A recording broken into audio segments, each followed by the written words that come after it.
the last big thing we got to talk about, and this kind of blends into two, is Najee Harris, who finally got a bulk of the runs last night, finished the game with, 4 rushes, 18 yards, and a touchdown, averaged 4.5 yards a carry, which is exactly what Pittsburgh Steelers fans have been waiting for. Jaylen Warren looked just as impressive, being his 1-2 punch. And then that offensive line was, a thing of beauty last night. It was ridiculous.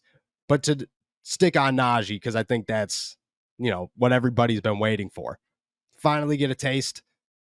Did it lessen your worries about heading into week 1 a little bit?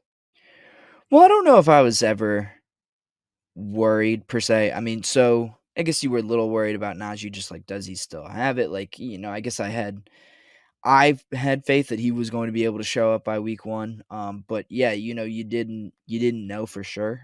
It was a Yeah. different kind of it was a different kind of feeling going into this year as opposed to last year. Yes.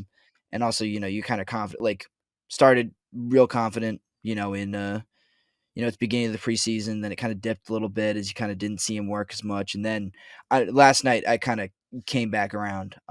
He showed some explosiveness. He ran for his long run was 12 yards. I thought that was an impressive run. Showed some power as well, Yep. getting into the end zone. It was everything that you would want to see from Najee Harris. Everything you expected.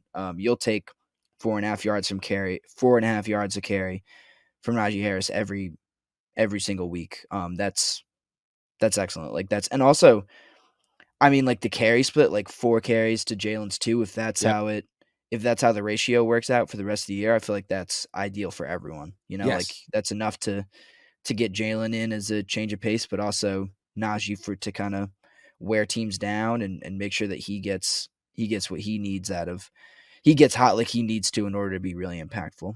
Yes, exactly. And the 1-2 punch was still evident. Like Jaylen ran it twice, but he averaged 7 yards a carry. They both scored a touchdown. Najee averaged 4.5 yards a carry. Like, that's exactly what you want is, okay, Jaylen come on the field, burst a 12-yard run. Awesome. Because like to expect 60-yard runs all the time is not a real thing. Yeah. So if you could burst a 10-yard run, you're like, oh, that's the change of pace back we're looking for, while Najee just ground and pounds it. It was exactly what the Steelers have been waiting for. The fact that they were able to use Jaylen Warren, like, I don't want to say on the goal line, but within the 5-yard line to score a touchdown, also, I think is a huge boost, because that's where a lot of people would say, oh, well, you have to put Najee on the field. No, like, Jaylen could be a little muscle hamster and he could force his way into an end zone. And you saw that last night. And the ability to split those things, keep defenses on their toes, huge. Along that, the offensive line last night was wild, dude. That 12-yard burst by Najee was a thing of beauty. The trio of Dan Moore, Isaac Seumalo, and Darnell Washington, like, actually gave me chills for a second. When they replayed that run, I was like, oh my gosh, you couldn't do that. Like, that's 2 games in a row where you could not draw up a better run blocking scenario on a whiteboard than what they did last night. Yeah. And, I'm starting to think that, like, so the biggest difference between this team and last year's team is obviously going to be Kenny taking a leap and George taking a leap. Yeah.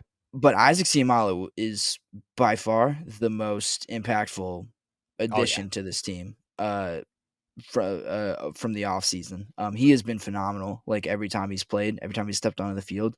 I feel like you didn't see it all the time in practice. You just weren't able to tell. But in game action, he has looked every bit as good as the Steelers expected him to be. He was phenomenal. I also thought, like, Kendrick Green started in this game, and you weren't noticing him every single play. Nope. He was not bad. It was not bad. No, the Jaylen Warren touchdown was all Zach Gentry had a good block on that too. Or no, that was the Connor Hayward one that Zach had a good block on. But the Jaylen Warren touchdown was Kendrick Green. Like, Kendrick Green held his own, got his guy out of the way, created a hole.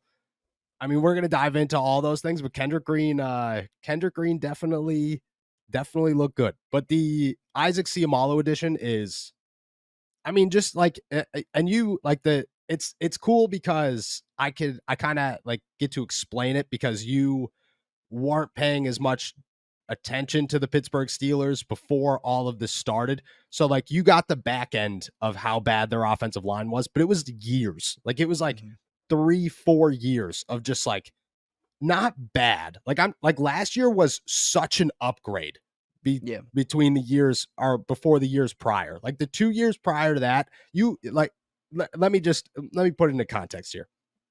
2 years ago, the Steelers starting offensive line was fourth round rookie Dan Moore. Okay. Next to Kevin Dotson, who is now a third string left guard for the Pittsburgh Steelers.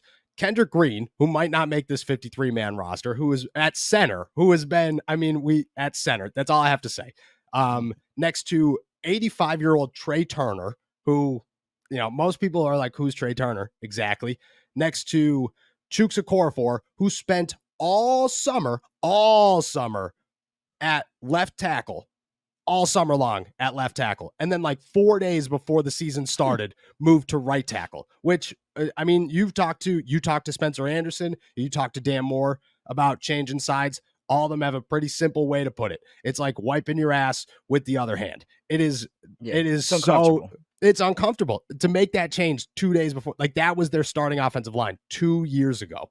The improvements there are just like it's a total game changer. Like if they have an offensive line, it allows Kenny Pickett to have time. It opens holes. This is going to be Najee Harris's best offensive line that he's seen by a mile. And James Daniels didn't even play last night. And you gotta expect that like that's only going to get better. Like Isaac Seumalo is, the most important addition to the Pittsburgh Steelers this season. There's not even an argument. It is him, and it will remain him for certain.